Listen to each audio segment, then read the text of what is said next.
السلام علیکم پیارے دوستو، زلفی نالج لین میں خوش آمدید۔ سلطان صلاح الدین ایوبی رحمۃ اللہ علیہ زنگی حکمراں نے تخت سے اتر کر نجم الدین ایوب کا استقبال کیا اور بڑے والہانہ انداز میں اسے گلے لگاتے ہوئے کہا، خوش آمدید میرے بھائی نجم الدین۔ پھر عماد الدین نے اسے اپنے تخت کے قریب وزیروں کی صف میں کرسی پر بٹھاتے ہوئے بآواز بلند کہا، تم امن و سکون اور عزت و فراغت کے ساتھ موصل میں رہو۔ اس کے بعد زنگی حکمراں نے اہل دربار کی طرف دیکھتے ہوئے سورہ رحمان کی یہ آیت مقدسہ تلاوت کی، احسان کا بدلہ سوائے احسان کے کچھ نہیں ہے۔ یہ اس واقعے کی طرف اشارہ تھا جب دربدری کی حالت میں نجم الدین ایوب نے امام الدین زنگی کو چند روز کے لیے تکریت کے قلعے میں پناہ دی تھی۔ بدبختی کا زمانہ گزر چکا تھا اور اب خاندان ایوب پر خوش قسمتی کے گہرے سائے پڑنے لگے تھے۔ سلطان عماد الدین زنگی نے نجم الدین کو اپنے مقرب درباریوں میں شامل کر لیا تھا۔ خانہ بدوشی کی زندگی سے نجات پاتے ہی نجم الدین ایوب نے اپنے بچوں کی تعلیم و تربیت کی طرف متوجہ ہوا۔ اب یوسف 4 سال کا ہو چکا تھا۔ اس زمانے کے رواج کے مطابق یوسف صلاح الدین کو قرآن کریم کی تعلیم حاصل کرنے کے لیے مکتب میں داخل کر دیا گیا۔ وہ اپنے دونوں بڑے بھائیوں توران شاہ اور شمس الدولہ سے بہت مختلف نظر آتا تھا۔ بچہ ہونے کے باوجود نہ وہ کسی سے جھگڑا کرتا تھا اور نہ اس کے کسی عمل سے شرارت جھلکتی تھی۔ ویڈیو پسند آئے تو ویڈیو کو لائک کریں، چینل کو سبسکرائب کرنا بالکل نہ بھولیں اور بیل آئیکن کو ضرور کلک کیجیے تاکہ ہماری آنے والی ویڈیوز کی نوٹیفیکیشن آپ کو مل سکے۔ یوسف غیر معمولی حد تک سنجیدہ تھا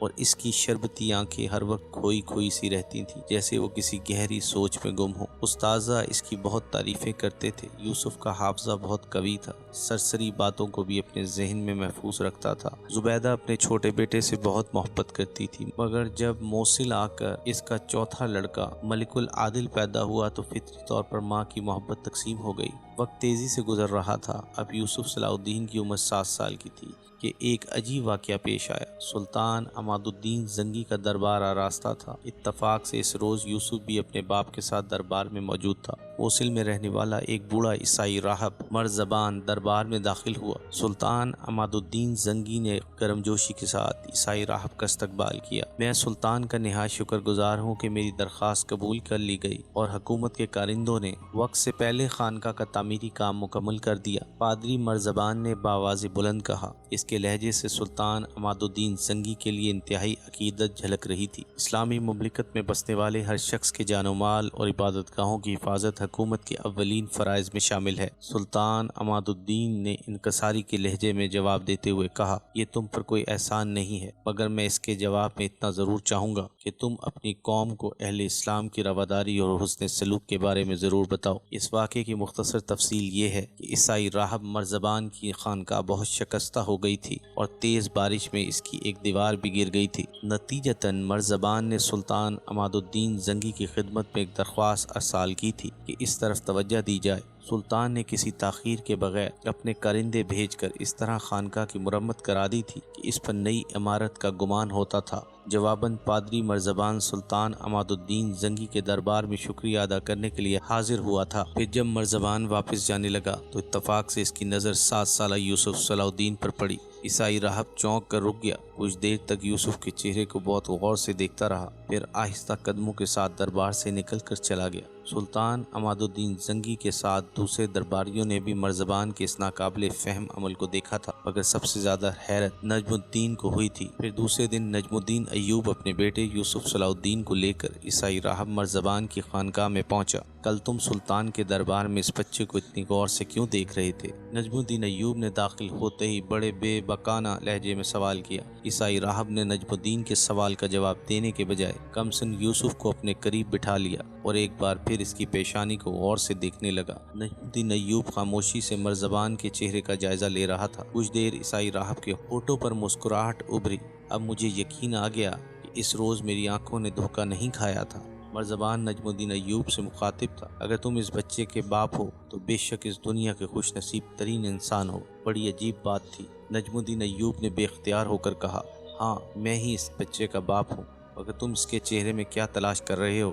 میں اس تحریر کو پڑھ رہا ہوں جو خداوند نے اس بچے کے حوالے سے روز ازل میں لکھی ہے۔ پادری مرزبان کے چہرے سے والہانہ وقار جھلک رہا تھا۔ خالق کائنات ایسے بچے صدیوں میں پیدا کرتا ہے۔ نجم الدین ایوب عیسائی راہب کی پیشن گوئی سن کر بہت جذباتی نظر آنے لگا تھا۔ وہ کیا تحریر ہے؟ مجھے بتاؤ، میری گناہگار آنکھیں اس آسمانی تحریر کو مکمل طور پر نہیں پڑھ سکتی۔ قاضی مرزبان نے پرسوز عاجزانہ لہجے میں کہا۔ وہ انتہائی نیک اور غیر متعصب راہب تھا، اس لیے کبھی کبھی اس پر قدرت کے راز منکشف ہو جاتے تھے، اور آج اس پر ایک اور راز فاش ہو گیا تھا۔ میں اس بچے کے چہرے پر وہ روشنی دیکھ رہا ہوں جو عظیم الشان شہنشاہوں کے خد و خال میں نظر آتی ہے۔ عیسائی راہب کی بات سن کر نجم الدین سکتے کی سی کیفیت طاری ہو گئی۔ آج تک وہ جس بچے کو اپنے لیے منحوس تصور کرتا تھا، وہی بچہ مرزبان کی نظر میں آنے والے زمانے کا جلیل القدر شہنشاہ بھی ہو سکتا تھا۔ عیسائی راہب کی خانقاہ سے جانے کے بعد نجم الدین ایوب نے اس عجیب واقعے کا ذکر اپنی بیوی زبیدہ سے کیا۔ ماں پہلے ہی اپنے اس بیٹے سے بے پناہ محبت کرتی تھی۔ شوہر کی بات سن کر شدت جذبات سے وارفتہ ہو گئی اور رونے لگی۔ عیسائی راہب کیا بتائے گا؟ وہ روشنی تو میں ہر وقت اپنے یوسف کے چہرے پر دیکھتی ہوں، زبیدہ نے شکایت آمیز اور کسی قدر طنزیہ لہجے میں کہا۔ اگرچہ نجم الدین ایوب خود بھی ایک عابد و زاہد انسان تھا، لیکن اپنی معزولی کے حادثے سے متاثر ہو کر توہم پرستی کا شکار ہو گیا تھا۔ بیوی کی جذباتی کیفیت دیکھ کر خود بھی آبدیدہ ہو گیا۔ اللہ میرے اس گناہ کو معاف کرے کہ میں شیطان کے فریب میں آ کر اپنے بیٹے سے کتنی دور چلا گیا تھا۔ اس واقعے کے بعد نجم الدین ایوب یوسف کی تعلیم و تربیت پر خصوصی توجہ دینے لگا۔ پھر 1 سال بعد ہی نجم الدین ایوب کو اپنی بیوی بچوں کو موصل میں چھوڑ کر ایک خوفناک محاذ جنگ پر جانا پڑا۔ تقریباً 500 سال بعد وقت نے عجیب کروٹ بدلی۔ حضرت عمر فاروق رضی اللہ تعالیٰ عنہ نے جس بیت المقدس کو 16 ہجری میں انسانی خون کا ایک قطرہ بہائے بغیر فتح کیا تھا، اسی متاع عزیز کو اسلام کے وارثوں نے 491 ہجری میں ذلت و رسوائی کے ساتھ گوا دیا، جس کے نتیجے میں ایک مضبوط عیسائی ریاست قائم ہو گئی اور ایک انتہائی متعصب عیسائی گاڈ فرے یروشلم کا شہنشاہ بن گیا۔ اس سے پہلے 2 اور عیسائی سلطنتیں انطاکیہ اور ایڈسیا قائم ہو چکی تھیں۔ ایڈسیا پر جولسن ثانی کی حکومت تھی، جو اپنی مذہبی عصبیت میں شاہ یروشلم گاڈ فرے سے کسی طرح بھی کم نہیں تھا۔ یروشلم، انطاکیہ، روم اور قسطنطنیہ کے بعد مذہبی تقدس کے اعتبار سے ایڈسیا کو عیسائی دنیا میں 5واں درجہ حاصل تھا۔ تاریخی لحاظ سے شہر کو الجزیرہ کی آنکھ سمجھا جاتا تھا۔ صلیبیوں نے یہاں زبردست فوجی طاقت جمع کر رکھی تھی اور اس کے ساتھ ہی ایڈسیا کو شاہ تائید و سرپرستی بھی حاصل تھی۔ مسلمانوں کو اس شہر کی جنگی اہمیت کا بخوبی اندازہ تھا اور وہ ایڈسیا کو اسلامی اقتدار کے لیے ایک مستقل خطرہ سمجھ رہے تھے۔ نتیجتاً 1110 سے لے کر 1115 تک مسلمانوں نے اس شہر پر مسلسل حملے کیے، مگر فتح حاصل نہ کر سکے، یہاں تک کہ شدید مایوسی کے عالم میں تھک کر بیٹھ گئے۔ پھر جب عماد الدین زنگی نے موصل اور دمشق میں دوبارہ اقتدار حاصل کیا تو وہ ایڈسیا کی طرف متوجہ ہوا۔ اس موقع پر اس کے بعض مشیروں نے مشورہ دیتے ہوئے کہا، سلطان کو ایڈسیا پر حملہ کرنے کے بجائے اپنے علاقوں کے استحکام کی فکر کرنی چاہیے۔ جولسن ثانی ایک طاقتور حکمراں ہے، مزید یہ کہ اسے شاہ یروشلم کی حمایت بھی حاصل ہے۔ وزیروں کے چہرے سے قبل از وقت شکست و ناکامی کے اندیشے ظاہر ہو رہے تھے اور مجھے خدائے وحدہ لا شریک کی تائید حاصل ہے۔ عماد الدین زنگی نے اپنی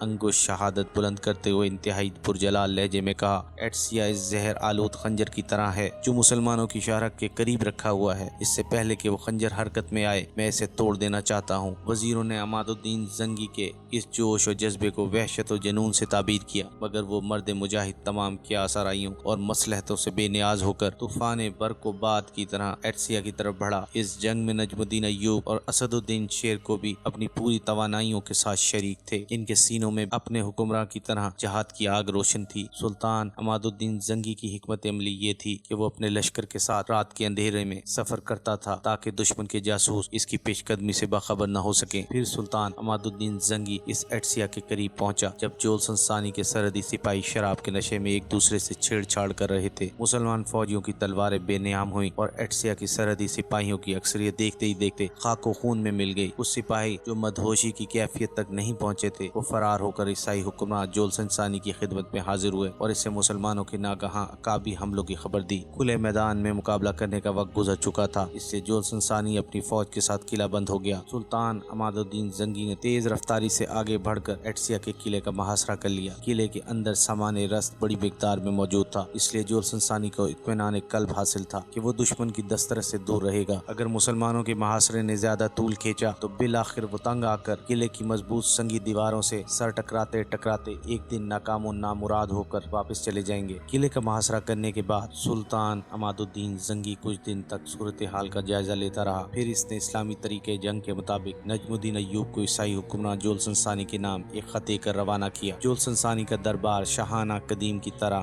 قیمتی ساز و سامان سے آراستہ تھا، مگر اسلامی سفیر جولسن ثانی کے تخت کے قریب پہنچا اور اپنے امیر کا خط عیسائی حکمراں کے حوالے کیا۔ جولسن ثانی کے وزیر ڈیرک نے اپنے نشست پر کھڑے ہو کر سلطان عماد الدین زنگی کا خط بآواز بلند پڑھا۔ حاکم ایڈسیا کو معلوم ہونا چاہیے کہ اسلامی فوجیں اس کے دروازے تک آ پہنچی ہیں۔ یہ اس بات کی کھلی علامت ہے کہ تم جنگ کے پہلے مرحلے میں مغلوب ہو چکے ہو۔ ہم نہیں چاہتے کہ جگہ جگہ انسانی خون کے تالاب بن جائے اور ایڈسیا کی پر رونق گلیاں انسانی لاشوں سے پٹ جائیں، اس لیے اس پر لازم ہے کہ وہ قلعے کے دروازے کھول کر ہتھیار پھینک دیں۔ اس صورتحال میں ہم تمام عیسائیوں کی جان و مال اور عزت و آبرو کی حفاظت کی مکمل ضمانت دیتے ہیں، ورنہ پھر تلوار ہی فیصلہ کرے گی کہ کون تخت نشین ہوتا ہے اور کون زیر زمین۔ سلطان عماد الدین زنگی کا خط سن کر عیسائی حکمراں جولسن ثانی غضبناک ہو گیا اور پھر اس نے اپنے وزیر ڈیرک کے ہاتھ سے مراسلہ چھین کر اسے پرزے پرزے کر دیا۔ پھر انتہائی تحقیر آمیز لہجے میں نجم الدین ایوب کو مخاطب کرتے ہوئے بولا، اپنے سلطان سے کہہ دینا کہ اس کے خط کا یہی جواب ہے۔ نجم الدین ایوب باوقار انداز میں چلتا ہوا حاکم ایڈسیا کے دربار سے نکل گیا۔ پھر اس نے عماد الدین کی خدمت میں حاضر ہو کر سارا ماجرا بیان کر دیا۔ سلطان زنگی نے جولسن ثانی کے اس طرز عمل کے جواب میں ایک لفظ بھی نہیں کہا۔ وہ گہری سوچ میں ڈوبا ہوا تھا اور اس کے ہونٹوں پر ہلکی سی مسکراہٹ نمایاں تھی۔ دوسرے دن سلطان عماد الدین زنگی نے نماز فجر میں اپنے لشکر کی امامت کی۔ پھر طویل دعا مانگنے کے بعد اس نے اپنے سپاہیوں کو قلعے کی فصیل کے مختلف حصوں پر حملہ آور ہونے کا حکم دیا۔ منجنیقوں سے 28 دن تک مسلسل سنگ باری کی گئی، یہاں تک کہ سامنے کی فصیل میں بڑے بڑے شگاف پڑ گئے اور مسلمان سپاہی قلعے میں داخل ہو گئے۔ بعض مورخین کا خیال ہے کہ سلطان عماد الدین زنگی نے بارودی سرنگیں بچھا کر قلعے کی فصیل اڑا دی تھی۔ ہمارا خیال ہے کہ 1144 میں بارود ایجاد نہیں ہوا تھا۔ یہ عیسائی مورخین کا جھوٹ اور بہتان ہے۔ وہ بارودی سرنگوں کا ذکر کر کے یہ ثابت کرنا چاہتے ہیں کہ قلعہ شکنی میں سلطان عماد الدین زنگی کی جانبازی اور جنگی حکمت عملی کا کوئی دخل نہیں تھا۔ بس یہ بارودی سرنگوں کا کمال تھا کہ جولسن ثانی کے مضبوط قلعے کی فصیل زمیں بوس ہو گئی اور اسلامی لشکر اندر داخل ہو گیا۔ آج سے 50 سال پہلے شاہ یروشلم گاڈفرے نے بیت المقدس کی فتح کے وقت جس بے رحمی کے ساتھ مسلمانوں کا خون بہایا تھا، اہل ایمان و وحشت و درندگی کے اس منظر کو ابھی تک نہیں بھولے تھے اور ان کے سینے آتش انتقام سے دہک رہے تھے۔ یہی وجہ تھی کہ سلطان عماد الدین زنگی کے سپاہی قلعہ ایڈسیا کی اینٹ سے اینٹ بجا دینا چاہتے تھے۔ اسی جذبے کے تحت مسلمانوں کا حملہ اس قدر شدید تھا کہ عیسائی سپاہیوں کی صفیں درہم بھرم ہو کر رہ گئیں۔ خود سلطان عماد الدین زنگی کے جوش کا یہ عالم تھا کہ اپنے محافظ سپاہیوں کو پیچھے چھوڑ کر اکیلا دشمن کی صفوں میں گھس جاتا تھا۔ جنگ ایڈسیا میں بھی ایسا کئی بار ہوا۔ نجم الدین ایوب اور اسد الدین شیر کو سلطان کے دوش بدوش لڑ رہے تھے۔ دونوں بھائیوں نے کئی مرتبہ سلطان کو سمجھانے کی کوشش کی، آپ خود کو ہلاکت میں نہ ڈالیں، کسی فرما رواں کے لیے یہ طریقہ جنگ مناسب نہیں۔ سلطان عماد الدین زنگی اپنے سپہ سالاروں کو سخت لہجے میں جواب دیتا، ہلاکت و عافیت صرف اللہ کے اختیار میں ہے، قبر کی رات تو قبر ہی میں کٹے گی۔ پھر چند گھنٹوں بعد ہی عیسائی فوجیں پسپا ہونے لگیں۔ مسلمان سپاہی قلعے کی بلند دیواروں کو انسانی خون میں ڈبو دینا چاہتے تھے، مگر سلطان عماد الدین زنگی نے ایک سخت فرمان کے ذریعے اپنے فوجیوں کو عیسائیوں کے قتل عام سے روکا۔ عام شہریوں کے ساتھ ہتھیار ڈال دینے والے سپاہیوں کو بھی امان بخشی گئی۔ پھر جب یہ طوفان بلا تاخیر تھم گیا تو سلطان عماد الدین زنگی نے تمام قیدیوں کو رہا کر دیا اور عیسائیوں کے گھروں سے لوٹا ہوا مال بھی انہیں واپس کر دیا۔ ایڈسیا کا حکمراں جولسن ثانی کسی خفیہ راستے سے فرار ہو گیا تھا۔ ایڈسیا کی شکست کی خبر سن کر پوری عیسائی دنیا میں صف ماتم بچ گیا۔ یروشلم کے ایک پادری شمون نے اپنا گریبان چاک کر دیا اور سر کے بال نوچ ڈالے۔ بہت دیر تک سینہ کوبی کرتا رہا، پھر گریہ زاری کرتے ہوئے آسمان کی طرف دیکھ کر بولا، یسوع مسیح، تم اپنے نام لیواؤں کی مدد کو نہیں آئے۔ یہاں تک کہ عیسائی کثر و اقتدار کا پہلا اہم ستون گر گیا۔ میں نہیں جانتا کہ اب مسلمانوں کے قدم کہاں رکیں گے۔ اے مقدس باپ، تو ہی انہیں روک کہ ہم بہت عاجز و ناتواں ہیں۔ ایپیسوڈ 5 اختتام پذیر ہوئی۔